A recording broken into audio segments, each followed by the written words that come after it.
Hello po. Welcome po sa channel ng mga magagaling na farmer.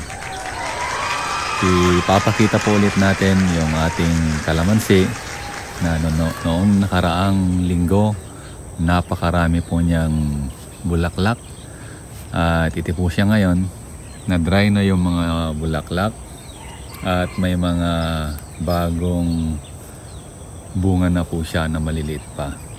So makita nyo, sunod-sunod po yung kanyang bunga. May malalaki na malapit ng pitasin, may mga bulaklak po siya, at may mga maliliit na bunga. Ito po yung pagpapatunay na yung pag-spray natin ng Power Grower at ANAA ay effective. Dito nag-aabono tayo sa tuwing uulan. Nag-aabono tayo, pero kahit hindi ulan, every 2 to 3 weeks hanggang 1 month tayo po ay nag-aabono. Ang ginagawa ko, inoobserbahan ko po yung kalamansi kung kailangan na niyang abonuhan. So makikita natin dito sa kanyang dahon at sa kabuuan mismo, makikita natin kung medyo mag-yellow siya or parang pale siya, ay kailangan po niya ng pagkain. Pero ito na green siya, makikita natin na sagana siya sa pagkain dahil medyo kailan ko lang siya nabunuhan. Ang kailangan nito ay tubig ngayon para masustain niya, maalagaan niya yung kanyang mga bunga. May mga nagtatanong pala sa mga viewers na nagtatanong kung ine-stress natin ito. Napakinggan ko na po yung tungkol sa salitang yan na talaga pinapagod or parang ginugutom, pinapahirapan yung kalamansi, tapos biglang abonohan at saka papatubigan para bumunga. Hindi po natin ginagawa yan. Naniniwala ako na hindi ganon yung talagang proseso para mapabunga at magbigay ng maraming harvest. Ang ginagawa ko dito, kompleto yung kanyang pagkain. Hindi ko siya pinapahirapan, hindi ko siya ni-stress. Sa katunayan, makikita niyo naman na sunod-sunod po yung kanyang bunga. Wala po itong buwan na walang bunga. Year round po itong nabubunga at namumulaklak dahil tuloy-tuloy po yung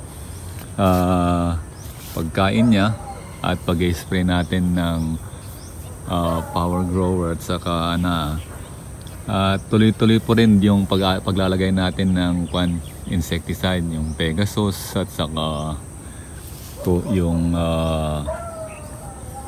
Wild Kid kung kailangan. Pero Pegasus lang dito at saka yung Delta King, okay na. So nakikita nyo yun, ang presyo po ng kalamansi ngayon mula 45 yata hanggang 60.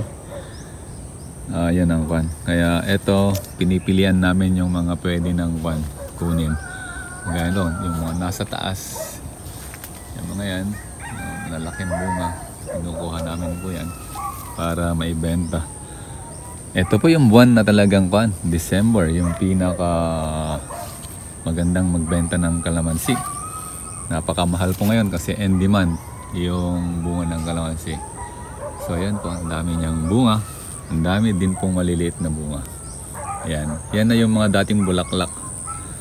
At kailangan ma-sprayhan ito ulit weekly para maganda. Masustain po niya yung kanyang bunga. So makikita mo din nyo kung mayroon kayong mga tanong, mayroon kayong mga gustong malaman, mag-comment po kayo para ating pong mabigyan tugon ng inyong mga problema tungkol sa pagtatanim nito. Hindi po tayo expert, kaya lang naisipan kong pag-aralan na rin yung tungkol dito para makita. Pinapanood ko rin yung mga iba, kaya lang mas maganda yung subukan ko mismo at sumubok din ng ibang pamamaraan kung paano paramihin at i-induce yung maraming bunga ng kalamansi. Para hindi kailangang maraming kalamansi, kahit konti lang, talagang kikita tayo ng kalamansi. Kasi yun naman yung pakay natin, kaya tayo nagtanim. Kaya tayo nagpagod, nag-invest dito. Medyo mura lang yung investment sa kalamansi basta mayroon kang lupa. Kailangan mo lang seedlings, saka abono, patubig, hindi kagaya ng iba na talagang saka ito parang recycle siya. Hindi mo kailangang tanim ng tanim. Alagaan lang at magbibigay ng napakaraming bunga. So yan yung dapat ninyong malaman, matutunan tungkol dito sa pagtatanim ng kalamansi. So dapat nyo lang malaman na yung power grower Anaa ay isang napakagandang foliar na ginagamit natin dito. Kung wala po sa inyo, pwede po kayong mag-order sa ating store sa Lazada para masubukan nyo rin kung ano yung bisa, gaano kaganda yung ating foliar na yan. Hindi porket ipinopromote natin ay siguro sabi nyo dahil pinopromote natin. Hindi po, dahil sa tagal ko nang nagtatanim, sa tagal ko nang naghahanap ng magandang solusyon, yun po yung nakita kong pinakamaganda. Kaya pinopromote po natin para sa mga farmer na gustong ma-improve yung kanilang harvest, gustong dumami yung kanilang mga ani. So inire-recommend ko po yung power grower at Anaa at iba pang mga produkto na ginagamit natin.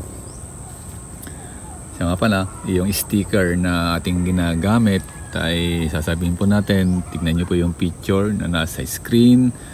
Yun po yung silhouette na galing Amerika yata yon. Napakaganda, dinodoble po niya yung bisa ng insecticide, foliar at ano pa man ilalagay natin, dinodoble po niya yung bisa. Yun ang kagandahan ng na yan, ng sticker na yun.